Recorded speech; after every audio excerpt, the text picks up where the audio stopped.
आगे जान लेते हैं हम हेलन केलर के बारे में। हेलन केलर 20वीं शताब्दी की एक विलक्षण महिला थी, यानी कि बहुत ही बुद्धिमान महिला थी। 2 साल की उम्र में एक गंभीर बीमारी ने उनकी देखने सुनने की शक्ति छीन लिया। देख भी नहीं सकती और सुन भी नहीं सकती। हेलन ने अपनी अक्षमता को स्वीकार किया, यानी कि जो उनमें अक्षमता हो गई थी, वो देख भी नहीं सकती, सुन भी नहीं सकती, उस स्थिति को भी उसने स्वीकार किया। वह उसके अनुरूप अपने आप को ढाला।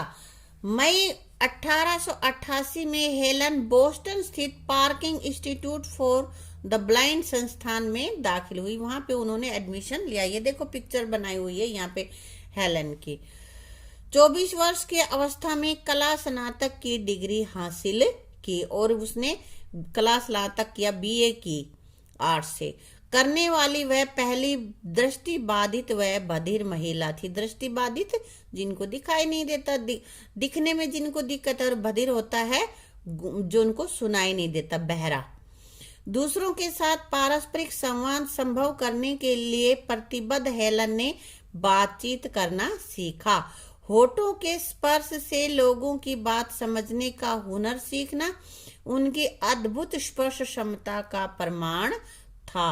होठ कैसे हिलते हैं तो क्या बोला होगा उससे वो समझ जाती थी।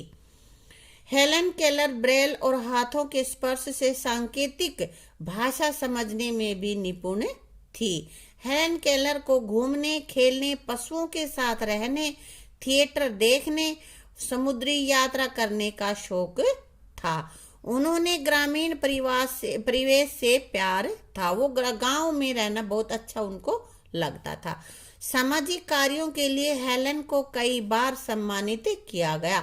अब तुम ये सोच लेते हो कि ये तो अंधा है, ये तो बहरा है, ये क्या कर सकता, कुछ नहीं कर सकता। नहीं, ऐसा नहीं है। हेलन देखो बहरी भी थी और क्या थी, अंधी भी थी, फिर भी उसका नाम है अभी तक। इस प्रकार के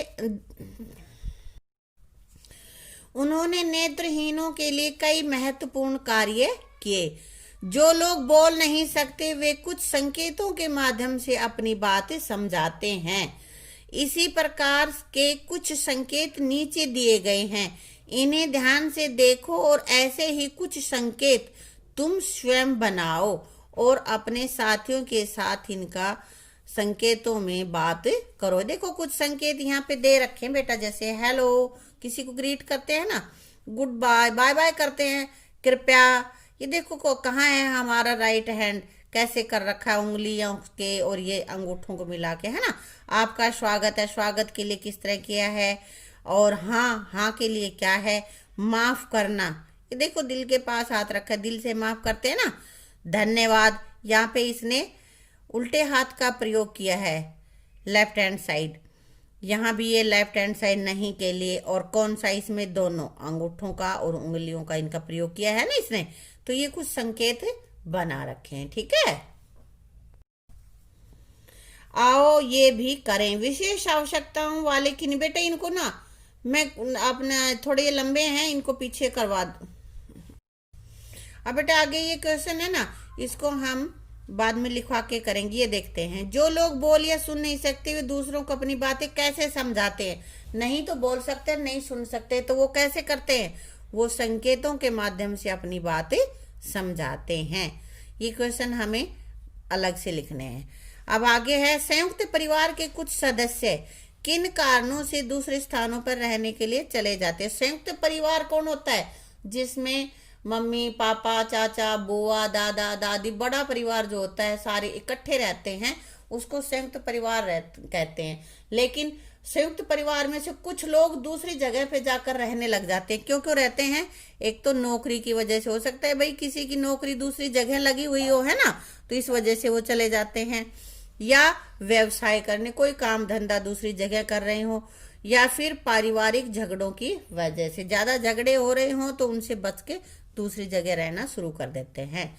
आस पड़ोस की स्वच्छता न रखने से कौन सी बीमारियां हो सकती हैं। कौन सी बीमारियां हो जाती है जो साफ सफाई नहीं रखने से, हैजा, मलेरिया, डेंगू, त्वचा संबंधी रोग जैसे हो जाते हैं ना, खाज दाद वगैरह, या सांस लेने की बीमारियां हो जाती हैं। बेटा इसके जो छोड़ दिए थे ना हमने क्वेश्चन, उनको कर लेते हैं। पहला क्वेश्चन हमारे पास है, विशेष आवश्यकता वाले किन्हीं 5 व्यक्तियों के बारे में पुस्तकों, इंटरनेट आदि से पता लगाओ जिन्होंने विशेष उपलब्धियां हासिल की हैं। तो बेटा ये इसका उत्तर पहला हमारे पास नंबर रहेगा इरा सिंघल। इरा सिंघल स्कोलियोसिस से पीड़ित हैं, इसके बावजूद उन्होंने 2014 में आईएएस परीक्षा में देश भर में प्रथम स्थान हासिल किया है। अगला हमारे पास है भक्त सूरदास। सूरदास का नाम बेटा सभी ने सुना होगा, है ना। सूरदास बेटा जन्मांध थे, यानी कि जन्म से अंधे थे, परंतु उन्होंने बहुत सुंदर काव्य की रचना की। उन्होंने श्री कृष्ण के बारे में अच्छे अच्छे कविताएं, अच्छे अच्छे काव्य की रचना की है। अगला हमारे पास है लुई ब्रेल। लुई ब्रेल बेटा अंधे थे, परंतु उन्होंने ब्रेल लिपि का आविष्कार किया। अगला हमारे पास है हेलन केलर। हेलन केलर को न तो सुनाई देता था न वो देख सकती थी, तो दोनों ही उसमें अयोग्यताएं थी। देखने व सुनने में असक्षम, परंतु बहुत अच्छी लेखिका और वो समाज सेविका थी। आगे है सुधा चंद्रन। सुधा चंद्रन दुर्घटना में पैर कटने के बावजूद प्रसिद्ध नृत्यांगना बनी। बेटा सुधा चंद्रन को बचपन से ही नृत्य का बड़ा शौक था और वो नृत्य करती थी, परंतु एक दुर्घटना में उनका पैर काटना पड़ा, और लेकिन उन्होंने हार नहीं मानी, परंतु वो अपने नकली पैर के सहारे खड़ी हुई और प्रसिद्ध नृत्यांगना बनी और एक प्रसिद्ध अभिनेत्री भी हैं। तो बेटा जरूरी नहीं है जो मैंने लिखे तुम वही लिखो, तुम्हें किसी और के बारे में पता है तो यहाँ पे किसी और का नाम भी लिख सकते हो। और अगला क्वेश्चन हमारे पास है, हेलन केलर के बारे में और जानकारी प्राप्त करो। कुछ लेसन में दी गई है ना, उसके अलावा करें थोड़ी और जानकारी तुम यहाँ पे लिखो। हेलन केलर का जन्म सन 1880 में अमेरिका में हुआ था। 2 साल की उम्र में गंभीर बीमारी ने उनकी देखने और सुनने की शक्ति छीन ली। उसके बावजूद उन्होंने, किसने, हेलन केलर ने 24 वर्ष की अवस्था में कला स्नातक की डिग्री हासिल करने वाली वह पहली दृष्टिबाधित और बधिर महिला बनी। दृष्टिबाधित जिनको दिखाई नहीं देता, जिसकी दृष्टि में बाधा पड़ती यानी कि दिखाई नहीं देता, और बधिर जो सुन नहीं सकते। उन्होंने 10 पुस्तकें लिखी, अनेक लेख और अपनी एक आत्मकथा भी लिखी। उसकी आत्मकथा का कई भाषाओं में अनुवाद हुआ था। हेलन केलर ब्रेल और हाथों के स्पर्श से सांकेतिक भाषा समझने में निपुण थी, अच्छे से समझ लेती थी। उसे घूमने, खेलने, पशुओं के साथ रहने, समुद्री यात्रा करने और ग्रामीण परिवेश से बहुत प्यार था। ग्रामीण परिवेश मतलब गांव का रहन सहन।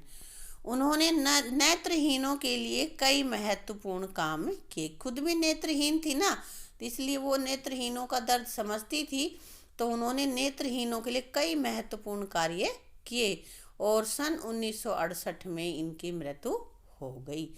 ठीक है।